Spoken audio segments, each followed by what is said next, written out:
And now, for your listening pleasure, here's Polizzi and Rose, covering the week of media, marketing, and digital content news. This Old Marketing. Take it away, boys. Well, hello, my friends. This is Robert Rose, and welcome to episode number 309 of This Old Marketing, recorded on February 3rd, 2022. And with me, as always, my good friend, my colleague, and, a guy who definitely knows the right Brian to text his congratulations to, Mr. Joe Polizzi. That's an inside football joke right there. That's you really got to be following along for that. Okay, yeah, because you lost me right away. Did I lose you? Oh, I thought you would have been paying attention to this. Which Brian? Are we talking about Brian Sipe? What are we talking? Which Brian are we talking about? Tell me. No. We are talking. Well, we're actually talking about Bill Belichick, and the NFL. And if you haven't been following, Brian Flores, who is the coach, ex-coach of the Miami Dolphins, basically is now suing the NFL he was interviewing for the New York Giants job. Okay. And basically, as it turns out, there is a rule in the NFL called the Rooney Rule, which basically says that you have to, interview people of color. And it's kind of been, I mean, if we're all honest, it's always been sort of like, yeah, right. It's okay. Sure. It's very, very performative, right? In terms of what's actually going on behind the scenes. But it's sort of like when, there's gambling going on here. Shock. When, basically what happened was Belichick this isn't the only thing, but it was a main thing. Belichick. So Brian, I'm forgetting his other last name, DeBoli, who was the offensive coordinator of the Buffalo Bills, got the job at the New York Giants. And Bill Belichick was texting congratulations and texted the wrong Brian, basically. and ostensibly, I did not hear this. Okay. Yeah. No wonder. Yeah. You were really up on your NFL news. Like you should have your own podcast just on NFL shenanigans.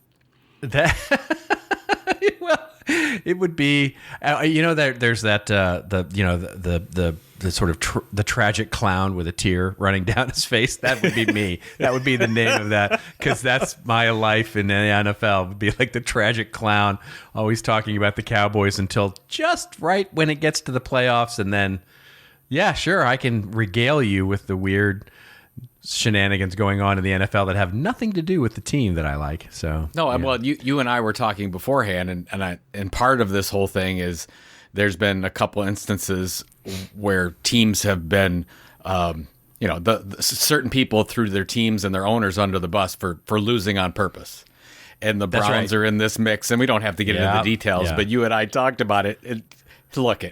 When this was from 3 or 4 years ago, whatever. And their contention is that the Browns purposely lost some games. I can tell you firsthand that that's impossible because those teams were horrible teams. So they didn't have to. I mean, maybe the will wasn't there, but we certainly didn't have the talent to be competitive from the start of the game. That's chasing bad money after good, I think, is what that's called. I mean, let's just... You don't have to pay me, coach. You don't have to pay me. We'll tank on our own. Let's just run through the play-by-play of this happening. Let's say that, in this case, I think the coach was Hugh Jackson, who is the coach for the Browns. Let's say that Jimmy Haslam, the owner, somehow got a note or talked to Hugh and said, you know what, we want a better draft status. You don't have to win this game, or why don't you lose this one? He just laughs. Right. That's right. Oh, sure. That's not going to be hard to do. People don't remember that they were 0-16. Like, how are you going to lose more than 0-16? Like, right. I can't remember what show this was. No, it was, I was watching the first Seinfeld ever when Kramer was Kessler. And there was an example, and, Right. And George and Jerry are talking, and they were talking about, is something ever too dry or too wet? No, it's just dry or wet. And Jerry said, well, if somebody's dead and then you shoot the guy, he's not more dead. Like, you can't be more dead than dead.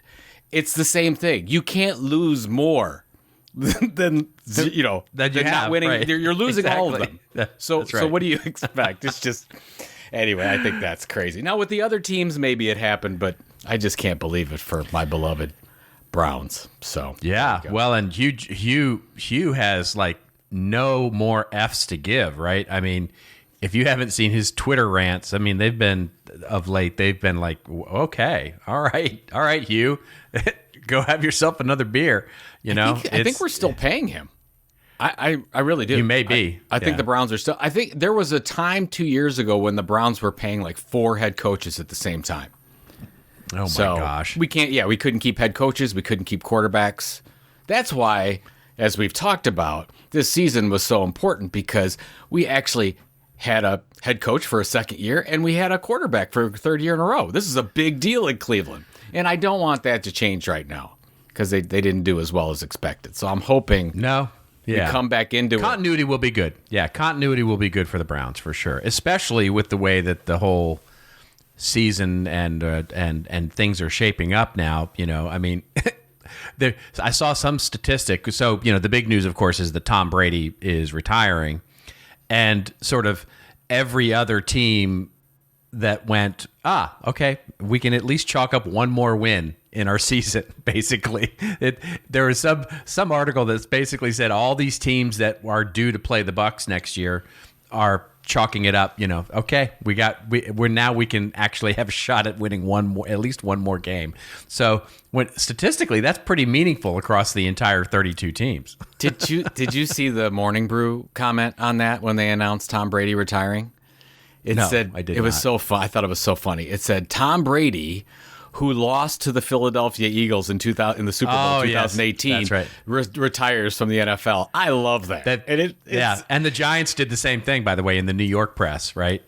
That the headline in the I think it wasn't the New York Times. It might have been the New York Post, but it was one of the New York papers. Basically said Tom Brady, who lost twice to the Giants in the Super Bowl, has retired. I think that wordplay is so fun, and of course, we have some Pittsburgh Steelers listeners, and Ben Roethlisberger retired, and it was covered in Cleveland. It was covered in the Cleveland paper, and the title, I'm going to get this wrong, but it was something like Pittsburgh Steelers quarterback retires, never able to beat the Browns in the playoff. So, and I'm like, beautiful, right? He was 0-1. I love it. Of course, we never were in the playoffs, so right. But nobody needs to know that. That's right. That's to your all. point. You talk about this a lot. You can spin the facts in your favor, however you want to do it, and always make it look That's good. Storytelling, my friend. Exactly. That is storytelling. We are not in the business of facts. We are in the business of making people care about the facts. Yeah. Well, actually, speaking of the business of facts, we have a lot of that to talk about today. So it should be an interesting show. Oh, yes, we do. We do. We're going to talk a little bit more about how 70s music hates Spotify and Joe Rogan specifically, and whether we should actually pull our podcast from Spotify. We're going to also prove that there are happy endings here. Wordle, the immensely popular game, has been acquired by the New York Times, surprising absolutely everybody and nobody at the same time. So we'll talk a little bit about that and what could have been, should have been, and what will be. We'll also talk about another happy ending for a company. Pendo, the product development company, has acquired Mind the Product Community, which is a media company, and just as content marketing gets.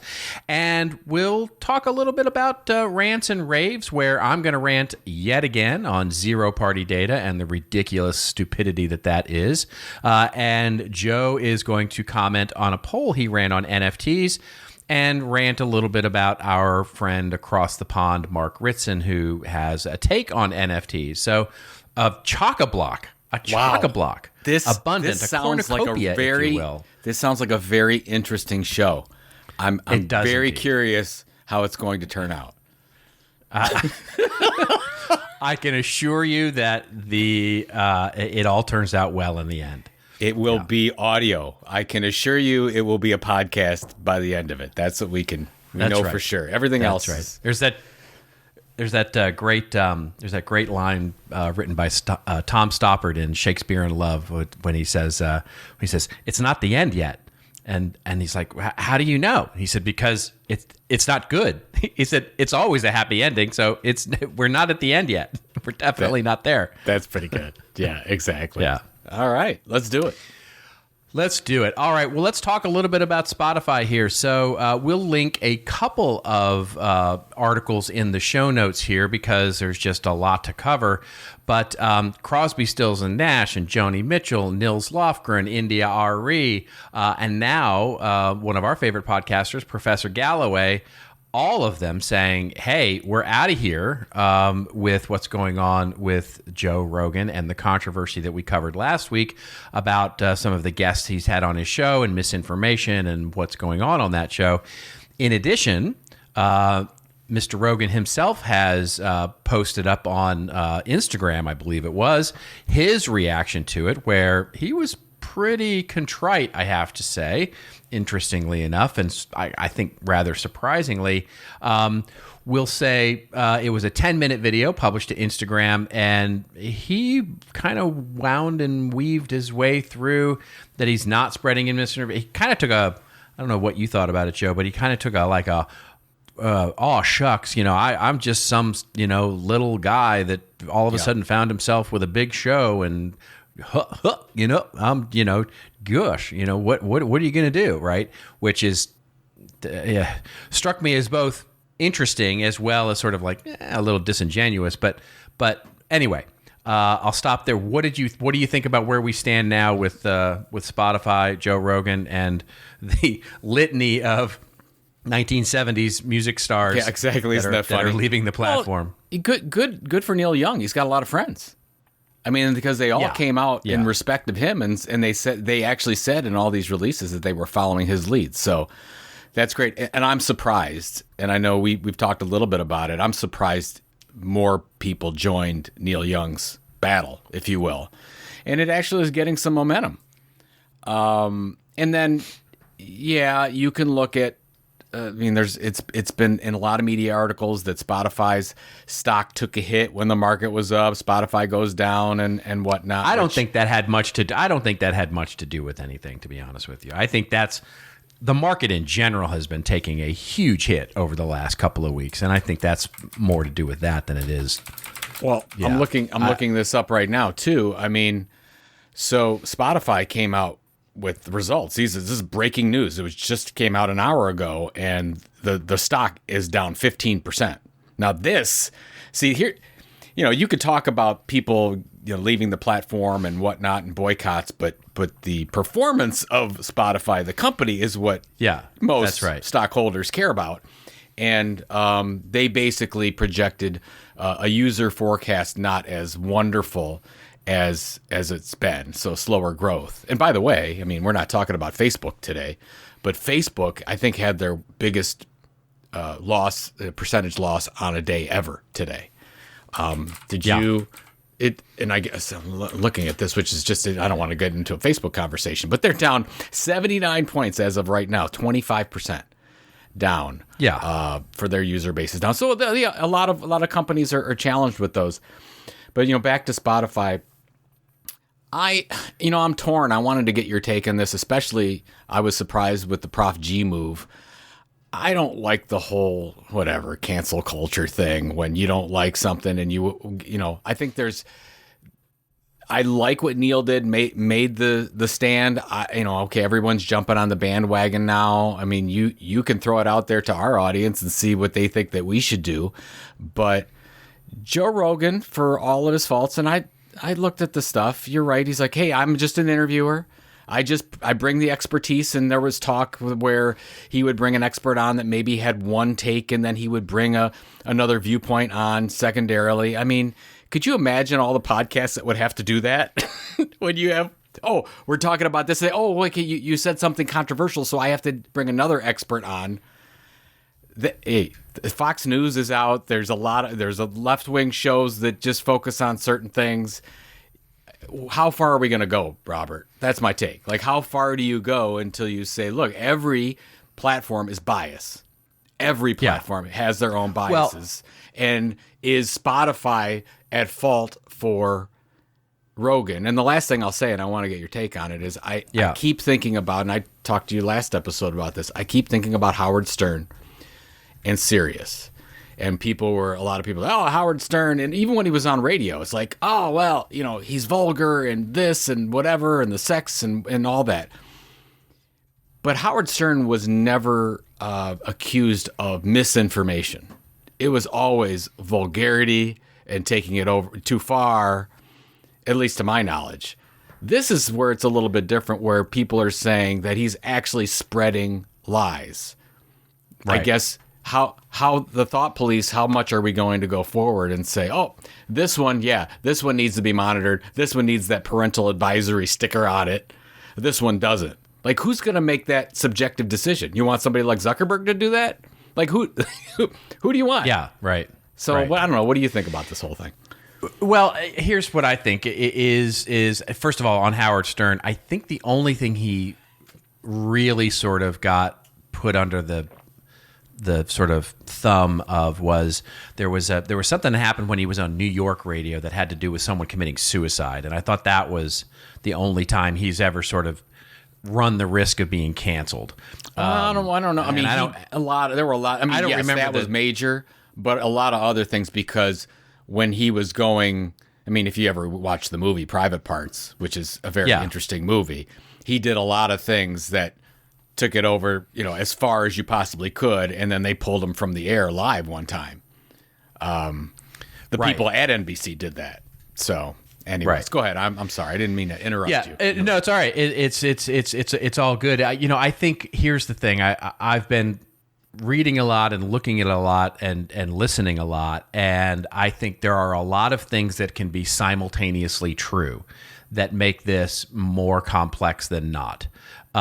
Which is, so I hear the arguments of those that are pulling their content from, and again, we talked about this last week, the cynical would say, well, look at the bump that Neil Young got from Apple and from competing services. And the money here has nothing to do with really anything, because we're talking about streaming, odd money and dough here, which is tiny in comparison to everything else. But I believe that all these people are earnest in what they're doing. Like I said last week, I think Neil is earnest in his belief here, and I believe that all the people, including Galloway, are earnest about their discomfort with what they're doing. That can be true. Mm-hmm. And they're right in their way. They are right in their way, in their truth and what they believe in. They are right, as you said, they can pull their content off anytime they want. At the same time, you look at Rogan, and while I can look at it and go, okay, there's no doubt that he's doing the both sidesisms here, right? Which is like, well, I'm just presenting both sides of the issue, and it's like, well, no, you're not really. I mean, you can't like be really hard on someone who's pro-vaccination and just sort of let the anti-vaxxer who's talking about just ridiculous non-facts, conspiracy theories and everything else, and horrible, alternatives to treatments that just go against the very facts of the, of what's known in the world, and call that sort of fair play, right? That's not the way this works. And you can also argue, which is also right, but then you can also argue that he's got a right to say anything he wants to say. It's his show. He can do whatever he wants, and Spotify can do whatever they want. That's also right. Then you can also say he actually got, and this was Kara Swisher's point, and I thought a really good one, which is that it's basically, he has now assumed greater responsibility because he's got 10 million listeners every week. In other words, when you don't have that many listeners and you don't have that size of an audience, yeah, you can go off.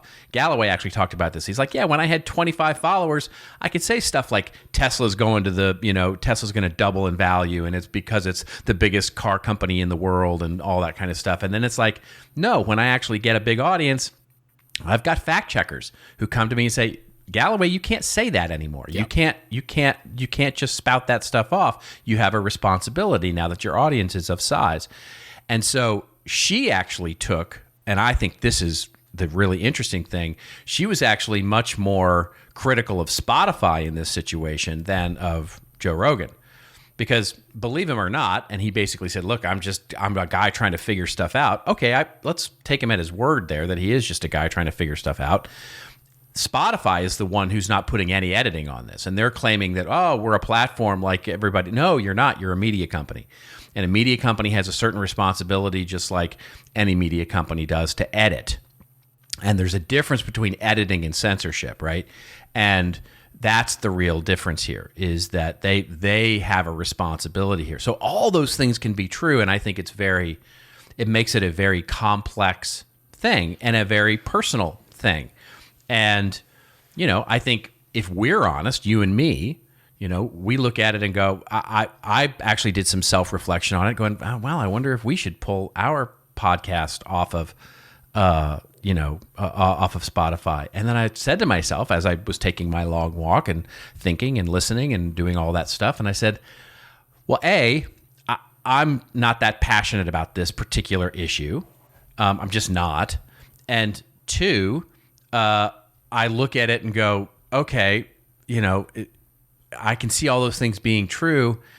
I believe Spotify when they say they're trying to do the right thing. I believe Joe Rogan when he says he's trying to do the right thing. And I believe the artists when they're trying to do the right thing. So at this point, I'm not going to contribute anything more to the argument by making some performative statement to say we're pulling this old marketing off of Spotify. But to what we were talking about pre-show, I'm willing to be wrong there. I'm absolutely willing to be wrong. If our audience came and said to us, absolutely, you need to get off of this, right? This is horrible. Yeah. I'd consider it. I'd consider it because at the end of the day, we're trying to make a good show for the audience, and so you have to sort of weigh that as part of the decision as well. I hear what you're saying, but you can't look at this in a vacuum, and that's the issue that I'm. No, of course not. Absolutely not. Right. Say, absolutely. Let's say we agreed and said, you know what? Don't like what Spotify's doing. Let's move out that platform. Well, you know what? I don't like Apple's labor practices in China. That's right. So, that's right. And I don't like what Zuckerberg's done at Facebook. Now, I used to own Facebook stock, which I've sold, and I sold it because I felt I had had some principles there, and I wanted off, and I knew they made some moves that they knew were wrong around the election and all those things. But where does it stop? I can probably find something that I think is morally offensible with every company that distributes our podcast. That's why, by the way, absolutely. That's sure, by the way owned. That's why email is so wonderful, because we have a little bit more control over it, and we're not beholden to these distribution platforms. But so that's my take. Where does it stop? Yeah, where does it stop? Agreed. Totally agreed. And that's the conclusion I came to as well, because and that's what I mean by this particular thing doesn't hit me. Like, I don't listen to Joe Rogan. Don't care about Joe Rogan all that much, to be honest. Never found him terribly entertaining at all. Tried listening to a few of his shows and just like, fine. He's a UFC fighter, a comedian. He's, I get that he's got an audience. Absolutely. It's just not my taste. So, and the whole vaccine thing is like, that's not the hill I want to die on. You know what I mean? And in the context of everything else, right? It's just not. It's not the thing that grinds my gears. To quote the Peter Griffin. It's just anyway. I won't get off of my own politics, but it's just I think it's I think it's the kind of thing where you're absolutely right. In the context of everything else, this is not it, right? This is not it. Yeah. I guess I have but there may be something else. Yeah. I have a little bit of a different take, though, because I think you knew this, but between 2019, 2020, I listened to about 1 or 2 Joe Rogan episodes per week. It always depended on the guests, but I did. And I stopped listening to Rogan simply because some of the takes were just so crazy, in my opinion, and I couldn't take it anymore. So I made the individual decision to stop listening. I think that's what we should do. People can stop listening and stop supporting Joe Rogan if they don't believe, just like they could stop support us. They might not like our take, which a lot of people don't like our take. Great. You know what they do? They decide not to. And so that's where now we don't have the power that Neil Young apparently has. Who knew that he had so much sway and power? Well, right. Yeah. I had no idea. But yeah, so but I as I said last week, I applaud what Neil Young has done, even though he's giving up a couple $100 to make that decision. But I know it's not a financial move because you just don't make a lot of money off of Spotify plays. Just like that's where musicians don't make their money, as most people know. But yeah, right. I think so it'll be interesting to see how this plays out. I'm under the assumption that we'll cover it next week because either it'll go away or there'll be another dozen high-profile podcasters and musicians that continue to jump off the platform. The last thing I will say here is, and a lot of media has covered this too, this is a bigger deal because Spotify is struggling a little bit right now. That's why Spotify is a little bit more concerned than normal, because these little blips, when Facebook was riding high and they just had results that blew through the roof, that all those little lies and things that they did, not so big of a deal to them. Right. That's right. Because they're just going crazy. Well, now it's a little bit different.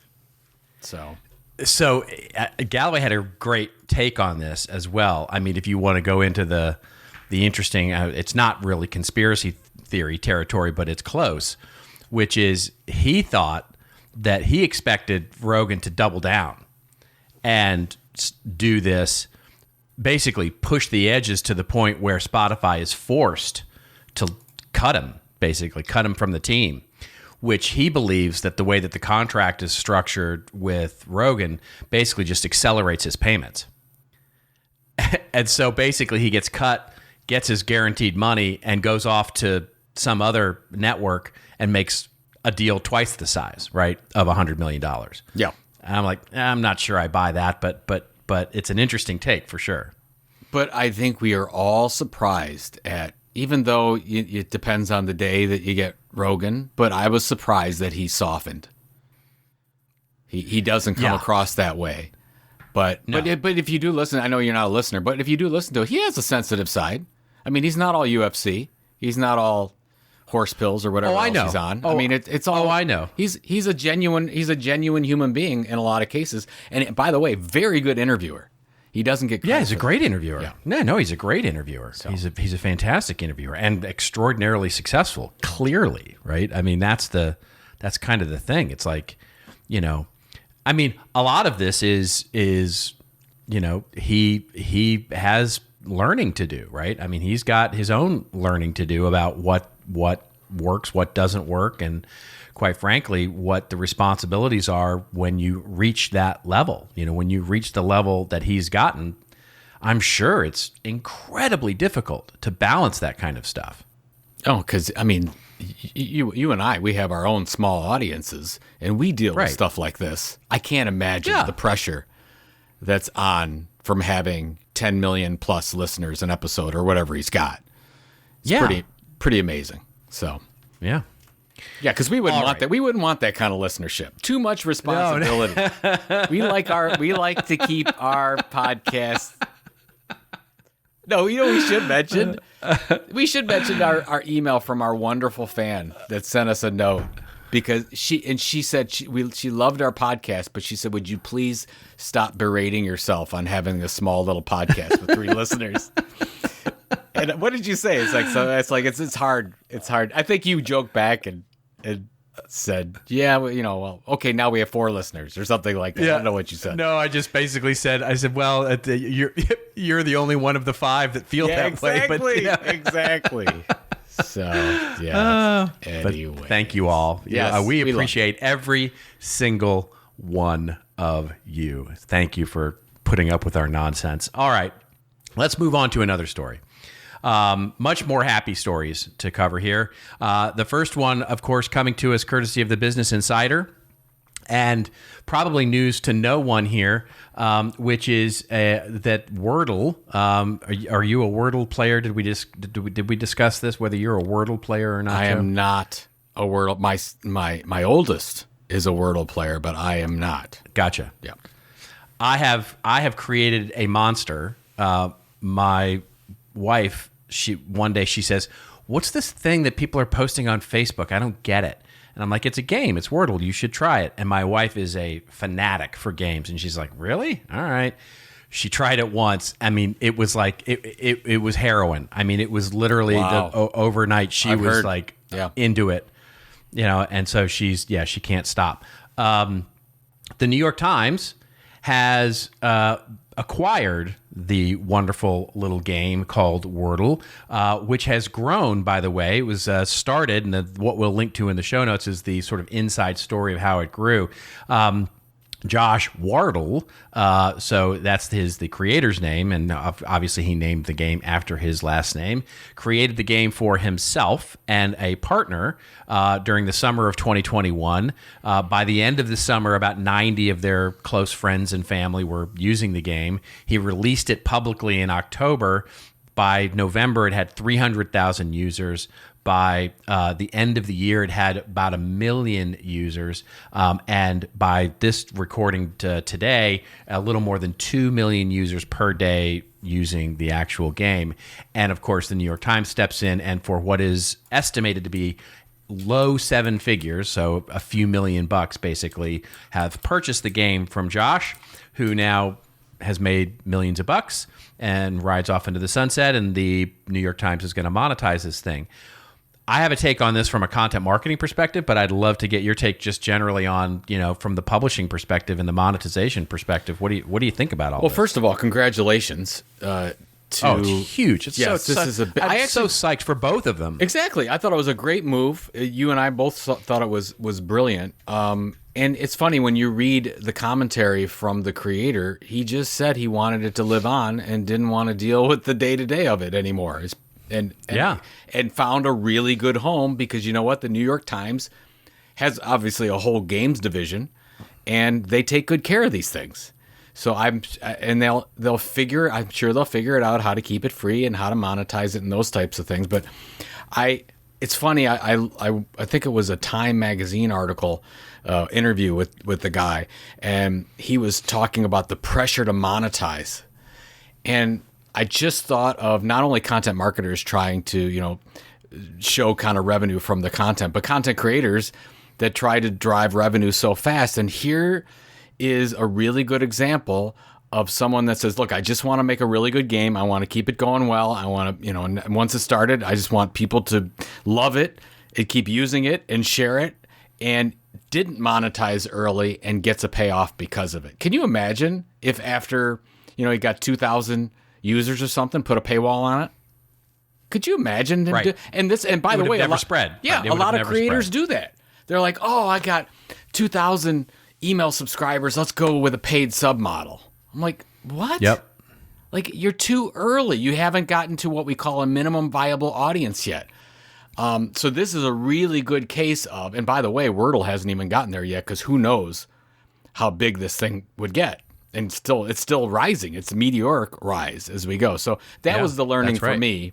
Well, first of all, this was a very smart move by a media company. Moving fast. This is really quick work for a venerable media company like New York Times to buy something like this. Yep. And I heard there was a lot of negotiation back and forth. As I said, I did think it was going to be a bigger deal, but I'm sure high seven figures. The guy's really happy with it. Had $100 outside of people costs, $100 a month in cost to do this, folks. Yeah. It's unbelievable. So, but I think it's a good lesson. It's a good lesson for content creators. Oh, it's such a great story. Yeah. No, it's such a great story. And yes, tons of lessons in here for everybody to look at, and a little bit of lightning in a bottle. Let's be honest, right? This is not normal. and trying to capture this kind of lightning in a bottle is very, very rare. But I would say this I agree with you 100% that the lesson for content creators here is, build an audience and then figure out, your monetization schemes, and then be very careful about it, because he clearly had no plans, right? It's not like I'm going to go way out on a limb and say he didn't build this thing with the idea of flipping it into, a media company and basically saying, oh, I'm going to sell this to the, he may have had some sort of journaled passions about what he expected to be, but who knows, right? He's just is a software developer, and so great ending for him. The other thing that strikes me so much here is the speed at which the New York Times moved here, recognizing that this thing was it was lightning in a bottle, and that they needed to bottle it. And that is just amazing to me that a company like the New York Times can move that quickly. And what it reminds me of, and I've actually said this to I sent this to a couple of clients. You've got to be prepared to move this quickly, right? This is the pace at which marketing and content marketing work these days. And, if I'm a healthcare company, for example, an insurance company, or let's say a retailer, I mean, how perfect would have this been for somebody like a Walmart, or somebody who's trying to get millennials to come into a physical place, where when you're in the physical place, you can actually get a bonus Wordle game, or, whatever it is, right? There's so many ways your imagination can start to work with how a brand, could have A, screwed this up completely, but B, done well, could have done exactly what the New York Times did, right? And made this an asset. And then just keep this in mind, and it's top of mind for me because of the time of year that it is, that this whole thing, this thing that has a built-in audience, and by the way, will be a long-lasting asset for the New York Times for some, who knows, a year, 2 years, 10 years? Does it become the New York Times crossword puzzle? Nobody knows. But certainly more than a month, it will continue to live and serve as an asset for the New York Times. And it was bought for less than the price of a Super Bowl ad. And thinking of all the big brands out there that are going to spend $5, $6, $7 million bucks on a 30-second spot in this year's Super Bowl, and it could have instead had a working, monetizable audience with a platform like this if they had just thought to acquire it. That to me is, you're leaving money on the table. Just a thought. That's a really great example. I'll share a story because I think it's really relevant. You know this story, but back in 2011 when we launched Content Marketing World, it was nothing at this point. So this is spring of 2011. The first Content Marketing World hadn't happened yet, but we had some good momentum going. I got a call from a publisher and said, Joe, can you and your wife come and see us? And we'd like to talk about your company. I said, great, yeah. We'll pay your way, whatever. I sat in that meeting. So this is before we didn't have a dime going for Content Marketing World. And there was $1 million offer on the table for us, which, I had no clue. I knew nothing from nothing. I'm like, are you kidding me? Whatever. And we ended up saying no. It wasn't, the price was great and we were honored, but I felt that there were bigger things to be had. But afterward, I asked this person, I said, what's with that? Like, we didn't even have anything. Like, thank you for the offer, but why do you do this? And I really got an education, said, we have a strategy of doing this. We will look at companies that are launching amazing content products, brand new. They don't know the value yet, and we don't even know the value yet, but we'll take a small bet, and $1 million for them was a small bet. We'll take a small bet and try to take this and capitalize on an idea or thought or an audience that we didn't do ourselves. And I just thought that was brilliant. And that this is what I would imagine the first person that got this at New York Times said, hey, there's something here. Let's move quickly. But this is a media company, publishing company best practice, and all of us can learn this. So if you see somebody that's identified a niche, an audience, a content project, whatever it is, there's an opportunity there for you to go in early and say, hey, I like what you're doing. Can I buy you? Can I partner with you? Yep. So I loved what they did. This is lightning speed for anything in media, anything in M&A, frankly. And again, to your point, this is a win-win all the way around, in my opinion. Oh, totally. Absolutely. Yeah, it's a total win-win. And well, speaking of wins, you know, the next story that we have, which is also a big win for two companies, same kind of deal. You talk about that, you know, seeing the opportunity here, and this actually contains some friends and family of our show here, which is Pendo, which is a company that provides like analytics and foundational sort of performance insight for other companies that have software products. So in other words, they're sort of the behind the scenes, how's your software product doing kind of platform, has acquired a media company in Mind the Product. So Mind the Product being a community, a training, news, I mean, basically the CMI, if you will, of event site, of product marketing. They've got a great management. event. Yeah. And they got a big event, right, that they do. And so they have actually acquired that and become part of Pendo. I mean, this is the acquisition and content marketing sort of at its heart. And congratulations to Joe Chernoff, who we've known forever. Joe is such a great guy, and basically, I'm sure was one. I mean, I don't know this. I don't have inside knowledge of this, but knowing Joe, he was a huge driver of this. I'm sure. Yes, congrats absolutely. to him and the whole Pendo and Mind the Product team. It's a fantastic acquisition. And yet another data point in our ongoing list of companies getting acquired.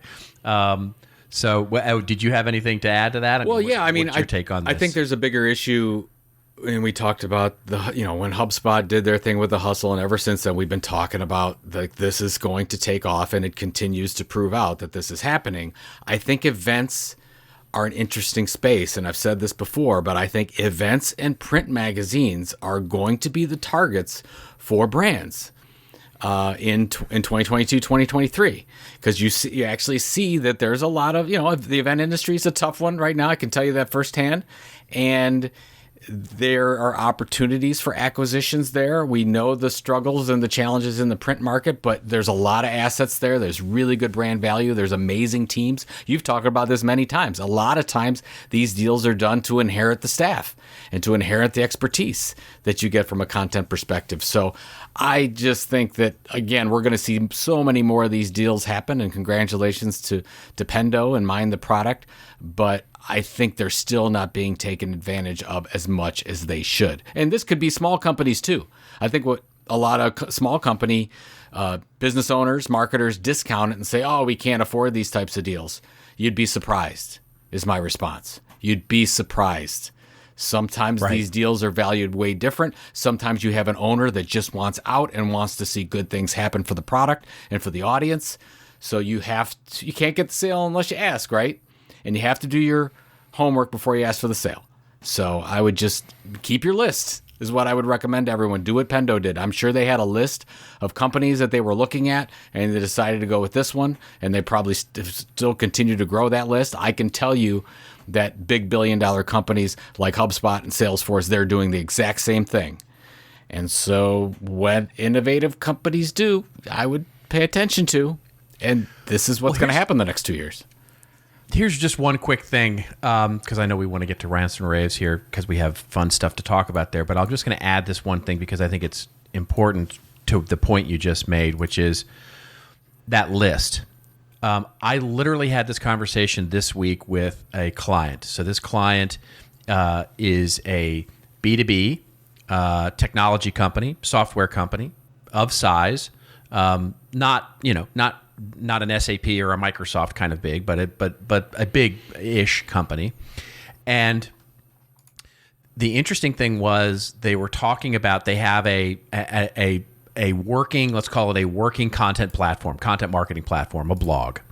And it's doing fine for them. It's doing what it's supposed to do, right? It's driving traffic. They can point to it, generating leads. It's doing great in SEO, and it's doing just fine. They have been talking about adding to it, right? In other words, adding another experience to a higher level audience. In other words, instead of making it a how-to blog, basically making it more of a industry change or a teaching blog about trends, and sort of, basically talking about it at a slightly higher level than how to do this thing, right? Yeah. That they do. And so the question on the table is, how do they launch this new thing? And they have to go get permission, obviously, from the leadership team. And what we discovered, actually, just like asking, getting in, because one of the pushbacks from the leadership team was, why do we want to create a separate thing? Why not just add content to the existing how-to blog that's, more broad in nature? Just basically make it sort of solve all the problems. And of course, we go back to our one audience, one platform, one experience, very focused, very clear, all those kinds of things.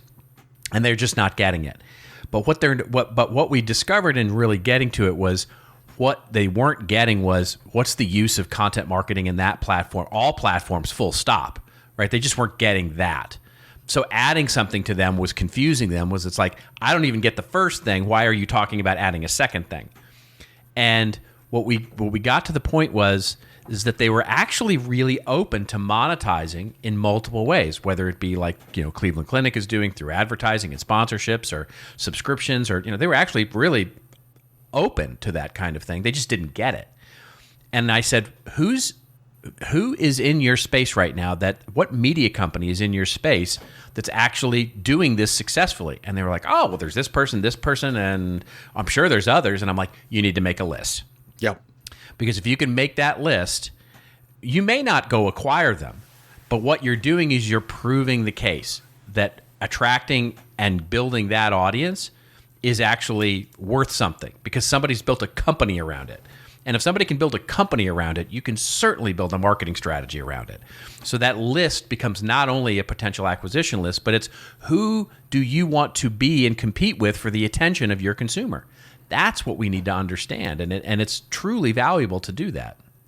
It's such a great point. And what's frustrating is, and you've seen some of the great content marketing case studies, or even really tries, and to take some 6-9 months to get it going, and get buy-in, and then get some results, and then you got to fight that battle, and right. And I'm always impressed that they can get through all that process. But what almost in every case they never did was, before they created the whole thing, to check if they could purchase something. To your point, almost nothing in a marketing and sales budget. They could have done this. That's the thing. And again, I come from media. You come from, in a lot of cases, media as well. Growing back when Web 1 was a thing, and isn't that crazy? Are you saying I'm old, Joe? Is that what you're saying? I'm saying we're old. Is what I'm saying. All right. But I don't think a lot of people realize, in publishing, like, the first rule is, if before you create it, see if you can buy it. I mean, that's the first rule of growing. Instead of growing, of course, you want to grow organically, but if there's something already available that you can purchase, that you can get a head start with, you absolutely do that. And by the way, to your point, take out some competition as well. So I just wish and more the talent and the talent that. acquisition, and especially today with the difficulty in getting hires and team and talent and remote work, and good Lord, it's right there. It's staring you in the face. Well, and here's the thing that I've always had with marketing curriculums at colleges: they don't teach M&A at all. It's and I think don't get me started on marketing. Well, that's a whole other range. We go a bunch of different places with it, but how many really smart marketers do you talk to that know anything about M&A? Very few. None. Zero. Few. Exactly. Unless they probably got it somewhere else before they became a marketer. They were in finance or whatever. They were doing operations side. So this is any content marketers listening to this, get trained on acquisition and acquiring companies. Right. It's going to be really And by the way, it's not that hard. No. It's not that difficult. You already know most of it. So, well, I don't know if I'd say that, but it's important. It's important. All right. It is important. It is important. All right, let's get to our rants and raves, because we have some fun stuff to talk about here. This is the part of the show where Joe and I go off on a little bit of a rant or a little bit of a rave that makes us feel like we're getting paid to tank, or we're not getting paid to tank. We're actually trying to win. Hey, so should I go first or you go first? Why don't I go first here, because yours is much more interesting, actually. Oh, well, I don't know about that, but go ahead, because I love when you rant on zero-party data. So let's listen to this. Yeah. Okay. I'm going to be quick. About it because I get the feeling sometimes that people go, oh, he's going to go off about this again. But here's the thing. You know that meme, like, stop trying to make fetch happen. Fetch is not going to happen. I just wish they would stop trying to make zero-party data happen, because it's just silly. I got my dutiful marketing brew. Love that newsletter, by the way. Just a great newsletter. And the headline, this was yesterday's marketing brew, is zero-party data a real thing? As you might imagine, I click through. I wonder why. Particular one. Yeah. And the author talks about that, I guess there was a Twitter sort of debate going back and forth, which is what inspired the newsletter and the article here. But basically, the article is basically saying tomato, what is it? Is it a thing? Is it not a thing? And gives a pretty good primer on both sides of the argument here. And I guess what I want to rant on is just that this continues to be a discussion, because it's just not. It's not a thing, and it's just confusing the issue. This is the idea of zero-party data is just confusing what is important about first-party data. And by separating it out, the idea is that in some way you're still going to be responsible for data scraping and pulling all of this, what the proponents of zero-party data would call first-party data, that which the consumer doesn't give you willingly, and the data that they do give you willingly. Now, I understand there's a distinction there. I understand that there's a distinction between the data that they explicitly give me, in other words, their name, their address, their phone number, their email address, whatever it happens to be, and the data that I collect from their browsing behavior, the things that they buy, the sites that they visit, all those kinds of things. Now, the key in all of that is it's still all first-party data, because why? I'm the first party collecting it. I am the first part. This is the definition of first-party data. It's just that simple. It is not any more complicated than that. Second-party data is that data that we get from second-party providers, like when you go to a conference and you share a list, right, with your conference providers, or you scan their badge and you give that data to them as a sponsor of that conference. That's second-party data. Third-party data is the data that you get from third parties, right, from parties that are actually separate from you, completely separate from you, and you're using their data as, in a way to do targeting or whatever you're doing. What has been going on, of course, for everybody realizes, is that third-party data is becoming very hard to get, and less so, or more so, because of privacy concerns and all those kinds of things. Second-party data, as a result of that, will also become more scarce because of the value increase in first-party data and how valuable it's becoming to. We've talked about this ad nauseum on this show, and I have ranted about it before in other places, that first-party data is one of the key assets that we get out of content marketing programs and the things that we do that deliver value to our customers. The whole point of first-party data is that our customer willingly gives it to us. That when we use that data, whether it's their preferences, that I want to, stay on a high floor versus a low floor in a hotel, or my preferences for a particular newsletter subscription, or my answers to a poll or a quiz, I'm giving that data to the actual organization based on my expectation of value back out of it. That's it. It's first-party data. That's all it is. And basically, if you were to take zero-party data's definition at its face, that could also be second-party data and third-party data, because it's just data that I willingly gave somebody and then they gave somebody else.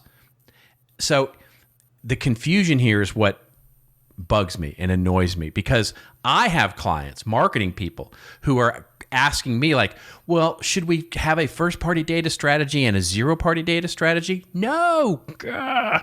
And basically it's providing all of this very confusing thing when people start putting in policies, when people start putting in technology, when people start putting in all these things that are just and it's all basically the brainchild of a group that is trying to distinguish. They're trying to make fetch happen.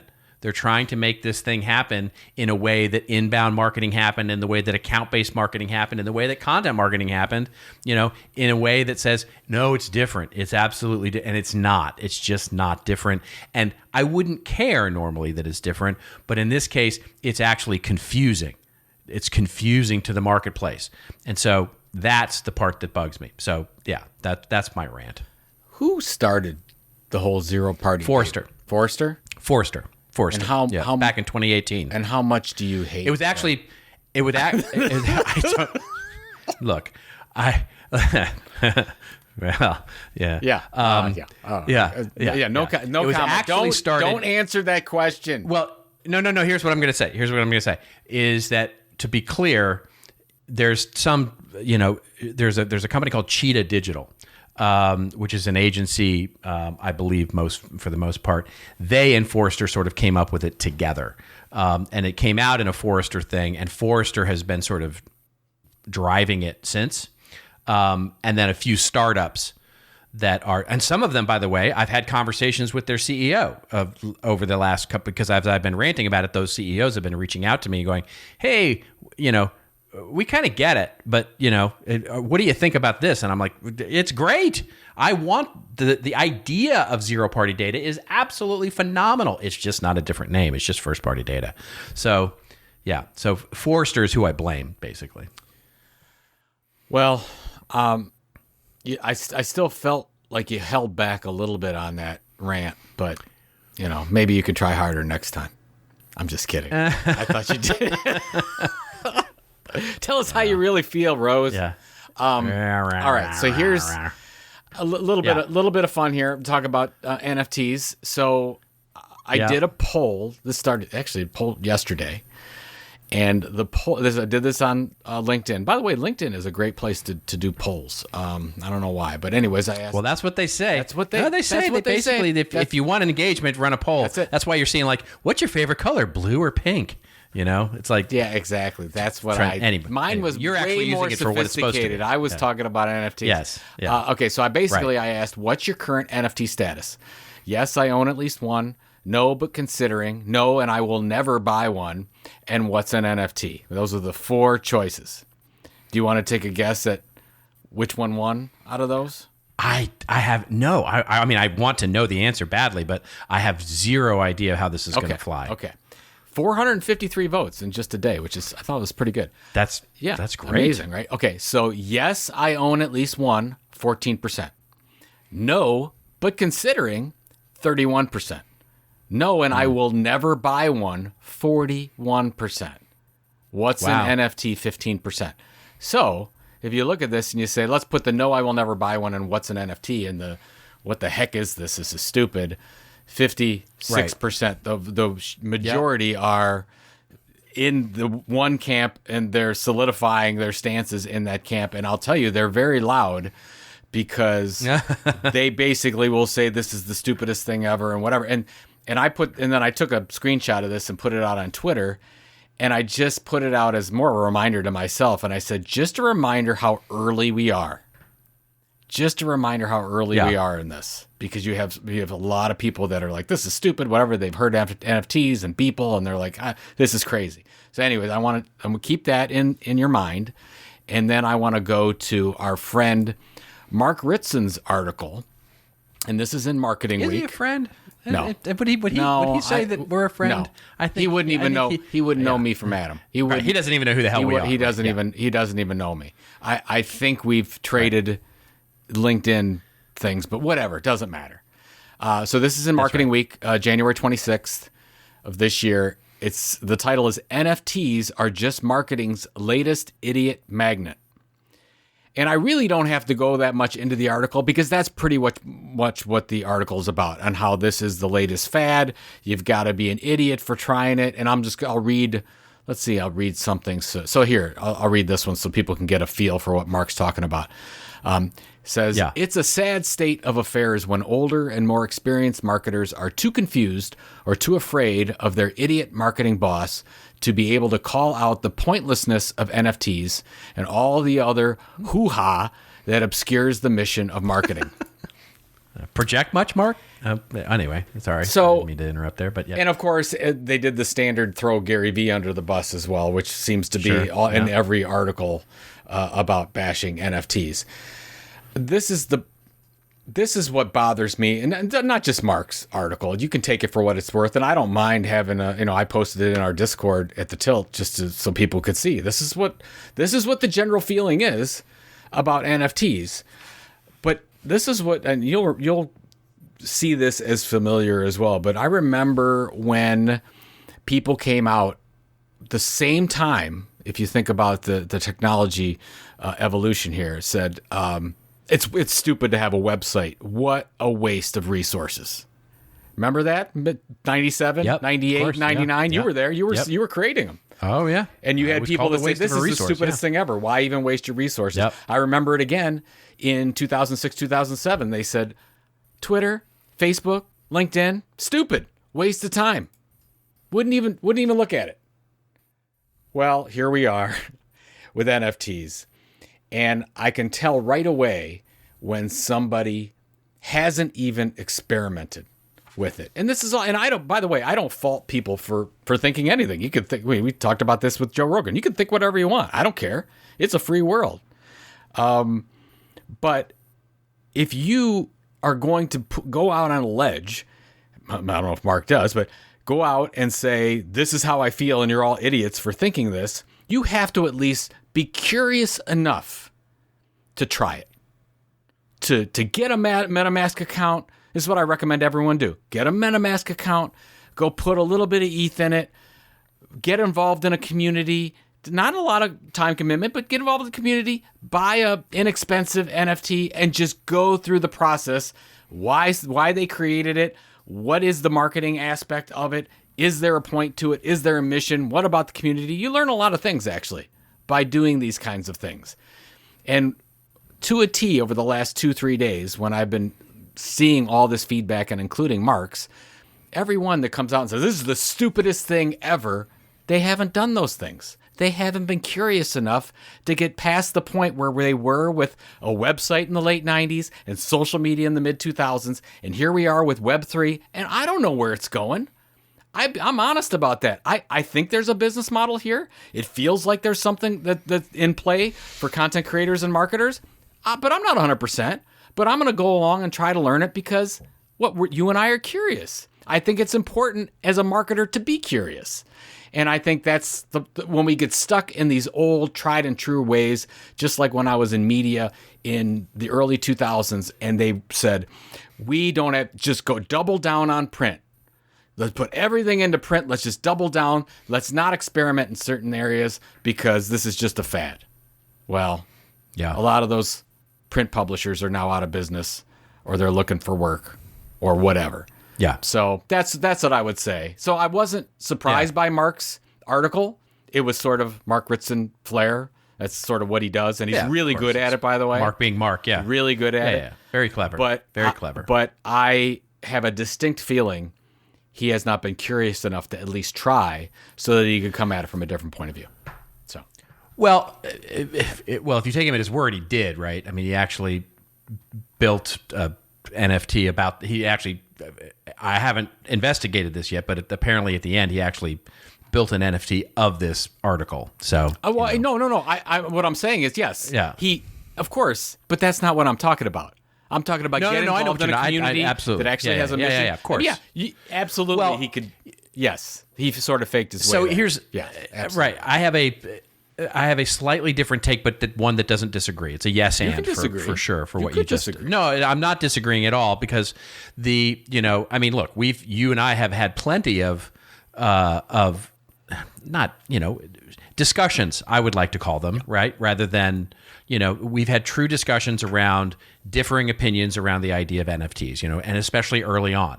But certainly I took your advice and did exactly that, right? I went and dived in and dove in, divin in, whatever the right participle of the verb is. I went all in and did hashtag all the things, and still am doing hashtag all the things, and am still of the opinion that most of the NFT stuff that is out there, let's call it 90x% of it, is silly. Which you and I are in agreement about.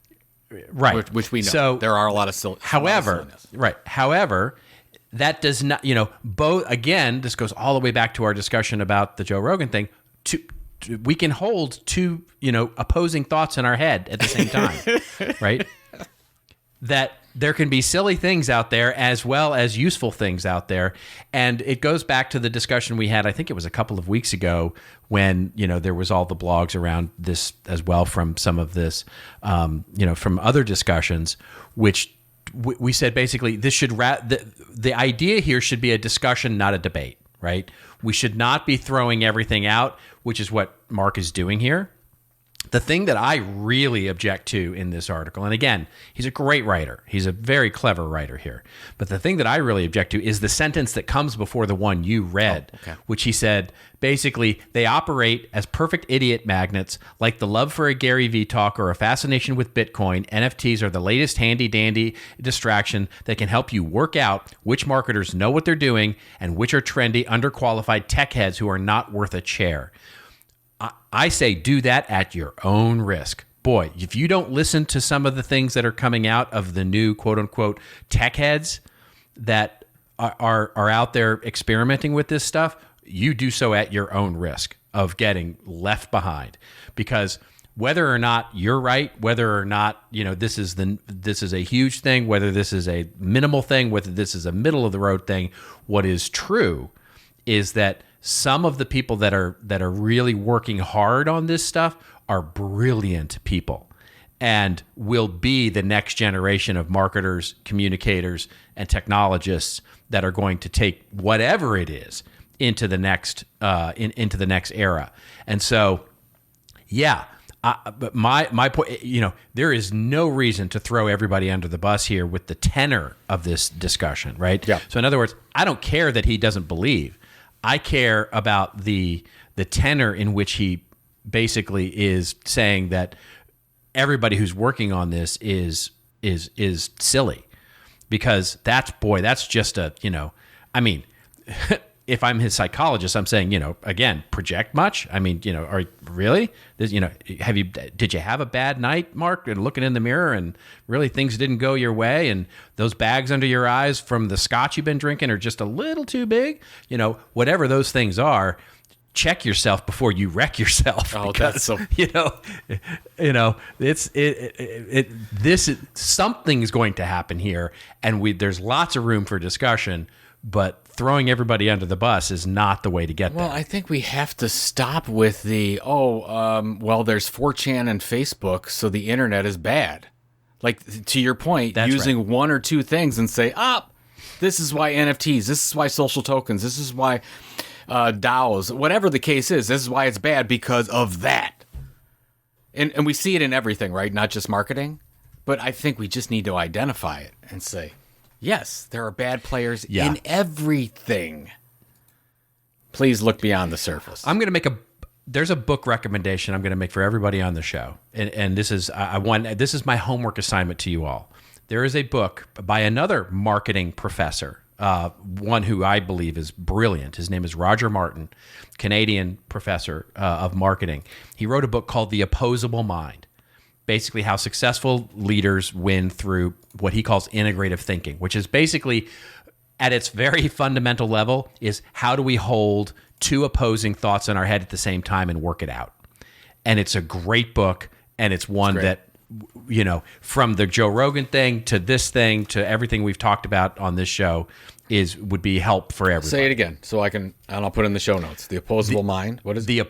The Opposable Mind, yeah. It's by Roger Martin, who is, by the way, follow him on Twitter and read his stuff because he's we'll put it in brilliant level marketing person. Yeah. Good deal. Awesome. All right. Well, what do we got? What do you got this week? Oh, you're working on CEX, I'm sure. Well, I'm working on CEX stuff, but right now we're getting, winter in Cleveland. I mean, it is. Oh, right. Yeah, it's cold. Yeah. It's snowing. Today, this is Thursday, all the schools were canceled and there's nobody outside. And, this is, as I told you before, we make the choice for some reason to live in Cleveland. And if you do, this is what you get. So we're getting one of those February days. And I'm sure it's 70 degrees and lovely in LA. It's actually 72 degrees today in Los Angeles, and beautiful, brilliant sunshine. And I'm going to get out and take a hike later. And this is why we live in Southern California. Good for you. I won't be going out the rest of the week. I'll be here, so I'll probably be indoors until the Super Bowl. That's what I'm thinking. Oh, there you go. There you go. So there. Bengals, Super Bowl, Bengals.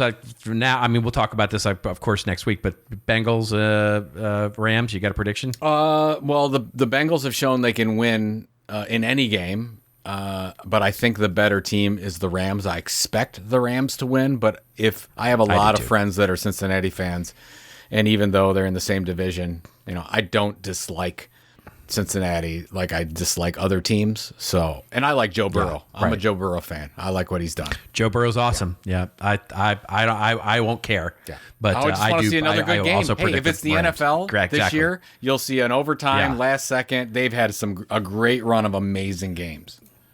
So they have indeed. Without them tanking. Yeah. All right, ladies and gentlemen, we are signing off of this episode. And if you want to get all the goodness, including the show notes and the book recommendations, I mean, come on, what more do you want? Dive into any of the other 308 episodes. Get on over to our website, thisoldmarketing.site. Remember, some reviews would be nice. Sharing it out would be nice. Finding other people who enjoy this kind of stuff would be nice, especially for those who maybe don't want to subscribe to it on the Spotify. Anyway, I have no idea what I'm even talking about. Remember, hashtag us up at thisoldmarketing on Twitter. We love your story ideas too. And until we meet again, remember, it's your story to tell. Tell it well. We'll see you next week on This Old Marketing.